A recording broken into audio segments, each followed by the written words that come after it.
जीवन में सबसे बड़ा चीज क्या है? अगर भक्ति मार्ग में अगर जाते हैं तो जीवन में सबसे बड़ी जो चीज है वह यह है कि आप जिसकी भक्ति करते हैं वह प्राप्त हो जाए। और कैसे प्राप्त हो जाए?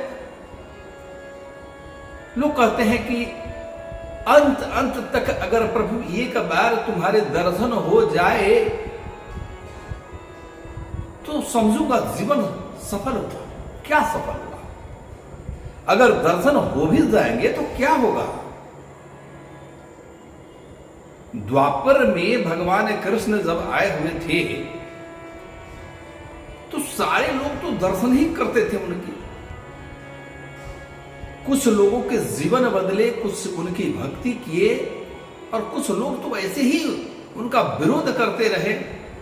तो दर्शन से कब लाभ मिलेगा? जब आपकी पूरी जिंदगी,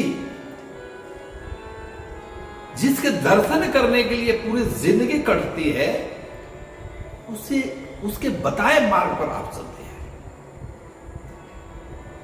क्या क्या चीज छोड़ना पड़ता है भक्ति मार्ग में? अहम की बलि, हम अपने अहम की बलि कैसे दे सकते हैं? हम अपने अहंकार को नष्ट करने का स्वयं कोई उपाय करते हैं क्या?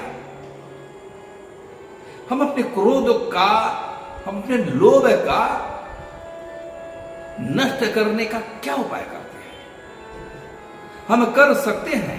अब हम कहें कि हमसे नहीं होता है, ऐसी बात नहीं, हम कर सकते हैं।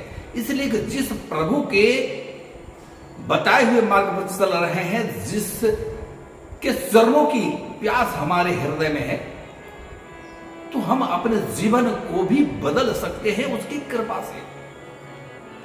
हम संकल्प कर सकते हैं कि हम जीवन में इस अहंकार को पोषित नहीं होने देंगे। हम निर्मल बनेंगे, हम झुकने की कला जानेंगे। हनुमान जी क्या करते हैं? हनुमान जी जैसा इस धरा पर कोई संत, कोई भक्त, कोई देव है क्या? साक्षात हनुमान जी महाराज अगर यहां है तो कोई कारण तो होगा। एकादश रुद्र शंकर अगर यहां हनुमत स्वरूप में विराजमान है, भगवान ने उन्हें रखा है, तो कोई कारण होगा हमारे लिए, आपके लिए, हमारी आपकी रक्षा के लिए, पालन के लिए, पोषण के लिए, हर व्यवस्था को आगे बढ़ाने के लिए, हमारे पाप को नष्ट करके हमें भक्ति मार्ग में लगाने के लिए ही तो हनुमान जी का अवतरण है। फिर भी अगर हम हनुमत भक्त हैं और हमें मौका मिला जीवन में समाज का भला करने का, तो हम कितना करते हैं? हम अपने अहम को कितना तोड़ते हैं? दर्शन की तो भूख है, दर्शन की प्यास है, दर्शन तो करने की इच्छा है, लेकिन दर्शन से होगा क्या? जब सारे कर्मों की, सारे अहंकारों का, सारे लोगों का, सारे अवगुणों का जो परित्याग जब हम कर देते हैं और उसके चरणों में झुक जाते हैं, तो जब उस समय जब उसका दर्शन होता है तो हमारे मन में उसके अलावा कोई कामना नहीं होती है। यही तो हनुमत भक्ति स्वरूप है। हम हनुमान जी के नाम पर कितनी सिद्धियां हासिल करके समाज का कितना भला कर सकते हैं, ये हमारे अपने विवेक के ऊपर निर्भर करता है। अगर ईश्वर ने कई जन्मों के पुण्य एक साथी मुझे दे दिए हैं, कई साधनाएं मैंने अपने जीवन में की है, मैंने साक्षात भैरव का दर्शन किया है, मैंने भगवती का दर्शन किया है, उनकी कृपा, गुरु कृपा से मैंने यक्षिणी को देखा है, मैंने मातृ स्वरूप में उनको प्रणाम करके मैंने उनको विदा किया है, मैंने अनेक साधनाओं को किया है, देखा है, समझा है, और उस साधनाओं से मेरी विरक्ति होती गई। मैं अपने जीवन में अपना सुधार करने के लिए हमेशा सोचता रहा। मैं रात्रि में जब सोता हूं तो मुझे लगता है कि मेरे दिन भर का जो कार्यक्रम रहा, दिन भर का जो मेरा कर्म रहा, उसमें हम में क्या क्या कमियां हैं, हम उसको कैसे निकालें। कभी अपने अवगुणों से निजात नहीं होने के कारण मेरे अवगुण इतने मजबूत, इतने बलशाली हो गए थे या हैं, तो मैं क्या करता हूं, हनुमान जी को माध्यम बनाता हूं, उनको अपने हृदय पर रख के कहता हूं कि आपकी शोभा, आज से यह गलती करूंगा ही नहीं, आज से मैं किसी को डांटूंगा ही नहीं, आज से मैं लोभ करूंगा ही नहीं। धीरे धीरे हनुमान जी का मैंने माध्यम बनाया और मेरे जीवन में विरक्ति आती गई, विरक्ति आई। किसी व्यक्ति का भला अगर हनुमान जी नहीं कर सकते तो फिर इस जगत में कौन का भला कर सकता है। हम सभी अपने प्रारब्ध कर लेकर आए हैं, उसे भोगकर ही जाएंगे, लेकिन अगर हनुमान जी हमारे साथ हैं तो सब कुछ लगभग ठीक कर ही देते हैं। इसीलिए हनुमान जी को भी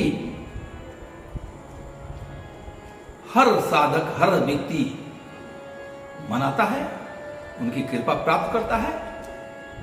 लेकिन उनकी पूर्ण कृपा अगर आपको प्राप्त करनी है तो सरल बनना होगा, बहुत झुकना पड़ेगा, बहुत झुकना पड़ेगा। जैसे हनुमान जी सुरसा के सामने कैसे झुक गए, कभी अंत नहीं हो सकता है। वह बड़ी होगी, दुगुना होगी, मैं दुगुना होऊंगा, कभी इसका अंत नहीं होगा, समय बीत जाएगा। मेरे प्रभु के कार्य में ये बाधा है, मुझे सबसे छोटा बनना है, और उन्होंने सूक्ष्म रूप धारण किया, मुख में प्रवेश किया और निकल गए। क्या बताते हैं कि ये जिंदगी अगर मिली है तो झूठना भी सीखिए, हर जगह अड़ जाना, हम बहुत बड़े हैं, यहां की प्रसिद्धि क्या करेंगे आप, हमारी आपकी यहां की प्रसिद्धि से कुछ होने वाला नहीं है। हम चले जाएंगे, हमारी प्रतिमाओं की पूजा होगी, हमारे चित्रों की पूजा होगी, और हम फिर दोबारा जन्म लेके किसी दूसरे रूप में यही घूमते रहेंगे। अपने ही चित्र पर हो सकता है कि जाके मैं भी प्रणाम करूं। अरे बड़ी विडंबना है, इस जीवन को आप समझिए। तो हनुमान जी को जो पकड़ता है, हनुमान जी का जो साधना करता है, हनुमान जी के जो शरण में रहता है, उसके जीवन में मैं नहीं समझता हूं कि किसी प्रकार की अभाव होती है। लेकिन कब हम हनुमान जी को समझ लिए, लेकिन हनुमान जी को ये मेरे आसपास रहते हैं, ये हमारे हैं, हमारे लिए सब कुछ कर सकते हैं, गलत सही सब कुछ कर सकते हैं। अरे एक मंत्र से एक तीर का उड़ाकर दिखाइए, इतनी शक्ति नहीं है। हनुमान जी जब सिद्ध हो जाते हैं, हनुमान जी जब साथ हो जाते हैं, तो हम जो चाहते हैं वह होता है। सुनिए, एक प्रसंग मैं बता रहा हूं आपको, सच्ची घटना है। मेरी बचपन से देवराव बाबा के प्रति बड़ी आस्था रही है। मेरे 18-19 वर्ष की अवस्था में बाबा ने मुझे स्वप्न में एक मंत्र, एक प्रयोग भी दिया था। उसके अलग मैं कभी बताऊंगा इस कहानी को। लेकिन मेरे साधना के जब बहुत जोर शोर से मेरे साधना के स्तर थे, 2002-3 की बात है,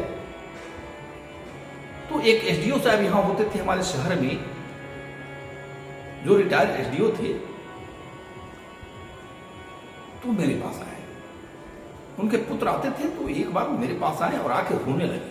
मैंने कहा, क्या बाबा रो रहे, आप पितृ समान है, आप क्या बात है बताइए। तो बोले, नहीं मैं देवराहा बाबा का शिष्य हूं, मुझे बाबा ने मंत्र भी प्रदान किया था,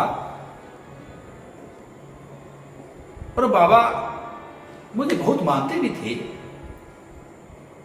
और मैं बचपन से एकाकी रहा हूं, भक्त रहा हूं, हमेशा दूसरे की मदद करना, दूसरे पर दया करना। तो बाबा की एक बार कृपा हुई, बाबा ने कहा कि जा, आज से हनुमान जी तुम्हारे साथ रहेंगे। अब इनकी ऐसी सिद्धि हुई, ऐसी साधना हुई कि हनुमान जी को जब भी स्मरण करते थे, उनके आगे से हनुमान जी आके खड़े हो जाते थे। और बिहार के किसी दूसरे जिला में वो जिस समय पदासीन थे, तो जिस जिला में भी रहते थे तो वहाँ कीर्तन मंडली वगैरह मंदिर वगैरह से संबंध जोड़ लेते थे, इसलिए कि भक्त थे तो चाहते थे कि कहीं बैठे कुछ भजन कीर्तन तो हो। भक्तों का यही स्वभाव है। तो धीरे धीरे लोगों भी जान गए थे, लोग भी जान गए थे कि एसडीओ साहब सरल है, शांत हैं, भक्त हैं। और बाद में लोग जान गए कि ये सिद्ध भी है, इनमें सिद्धि है। एक कुछ भी कह देते हैं तो हो जाता है, किसको कुछ भी दे देते हैं तो हो जाता है। तो एक बार की बात है कि वो ऑफिस थे, तब तक खबर आता है कि एक पागल हाथी पागल हो गया है और रोड पर दौड़ रहा है, लोग भाग रहे हैं। वो बस्ती में आ गया है, शहर में आ गया है। और क्या किया जाए?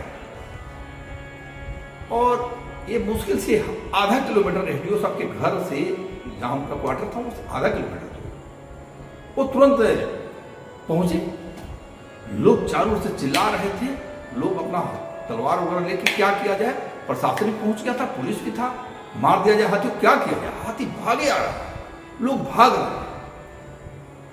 वो एसडीओ साहब रोड पर जाके बीच रोड पर खड़े हो गए। लोग चिल्लाने लगे, जो जानते थे उनको कि सर क्या कर रहे हैं, अरे हाथी आएगा आपको। वो तुरंत हनुमान जी का स्मरण किए, उनकी आज्ञा चक्र हनुमान जी आए, खड़े हो गए और वो हनुमान जी से एक रिक्वेस्ट किए कि हाथी शांत भी हो जाए और भाग भी जाए। जैसे उन्होंने हनुमान जी से कहा, हनुमान जी तो आज्ञा चक्र में सीधे, हाथी नजदीक आ गया, बैठ गया वहीं और अपना गर्दन हिलाने लगा। और उसके बाद वो चिपक के नीचे बैठा तो लगा कि जैसे उससे कोई भूल हो गई है, उसकी सारी प्रॉब्लम दूर हो गई, सारी पागलपन दूर हो गई। तब तक हाथीवान जो है वो दौड़ा हुआ आया, फिर चढ़ा और हाथी को अच्छे ढंग से लेके गया, कहीं कोई दिक्कत नहीं। ये है हनुमान जी की शक्ति। अब वो एसडीओ साहब जब उनके जीवन में ये सब घटनाएं घटी तो हनुमान जी से जीवन में जो है सो किसी का कोई भी भला कर देते थे, कल्याण करते थे, काफी प्रसिद्ध होने लगे। लेकिन एक समय दैव जोग से कुबुद्धि उनके दिमाग में न जाने किस पाप के कारण कुबुद्धि आ गई। वो गए देवराव बाबा से मिलने और वहां से जब लौट रहे थे तो रास्ते में कहीं मांसाहार का दुकान था। तो कहेंगे चलो बहुत दिन हो गया, कई सालों से मैं छोड़ा हूं, अरे कुछ खा लेता। पत्नी साथ में थी, मना किया कि अरे क्या करते हैं आप, हनुमान जी के भक्त हैं, बाबा से हम लोग दीक्षा लिए हैं। अरे छोड़ो ना, दीक्षा लिए तो ये है, हनुमान जी है तो है। हनुमान जी भी तो कई रूपों में है, तंत्र में तो हनुमान जी की पूजा होती है, चलो ना भाई, कोई दिक्कत नहीं है। अरे इस खाने से थोड़े कुछ हो जाएगा। और उन्होंने कैसी कुबुद्धि उनको धरी, उन्होंने मांसाहार खाया और उसी दिन से हनुमान जी गए और जीवन में फिर पलट के हनुमान जी नहीं आए और सारी साधना नष्ट हो गई। और रोते हुए एक बार बाबा के पास पहुंचे। बाबा ने कहा कि तुम्हारे कई जन्म के पुण्य से जो तुमने इच्छा किया था वो तो मिल गया तुम्हें, लेकिन तुम उसको रख नहीं पाए, उनकी शक्ति को रख नहीं पाए, उनकी कृपा को रख नहीं पाए। क्यों? दिमाग में अगर तुम्हारे गलत कर्म करने की प्रवृत्ति आ गई है, तुम उनके आड़ में अगर गलत कर रहे हो तो इस दुष्परिणाम को भी तुम्हें ही भोगना होगा एक दिन। वो सत्कर्म वो पुण्य तो कई जन्मों से मिले हैं तुम्हें।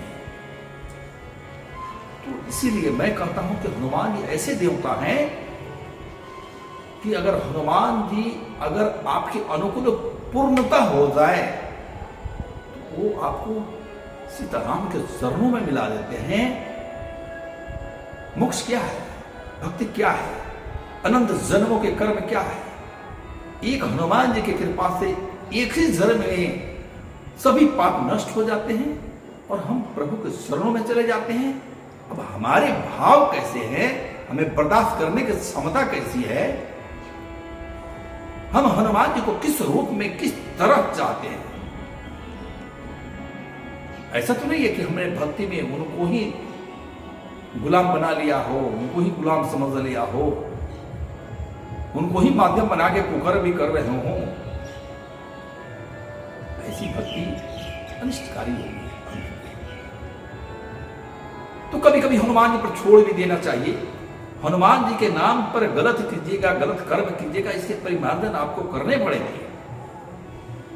तो मैंने अपने जीवन में देखा है कि ये इतने दयालु है, करुणा है। ये शंकर ऐसे सबके जहर पीते हैं, सबका कल्याण करते हैं। लेकिन तुरंत जब हनुमान जी को हम आप समझ लेते हैं तो हमारे जीवन में नीम करेली बाबा जैसे संत आते हैं, देवराहा बाबा जैसे संत आते हैं, हमारे जीवन में कोई बहुत विशिष्ट सिद्ध संत आते हैं।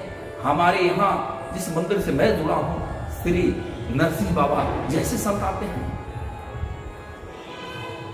और जब ऐसे संत हमारे जीवन में आते हैं तो मेरा जीवन सफल हो जाता है। इसी के साथ जीवन को समझिए। नमस्कार।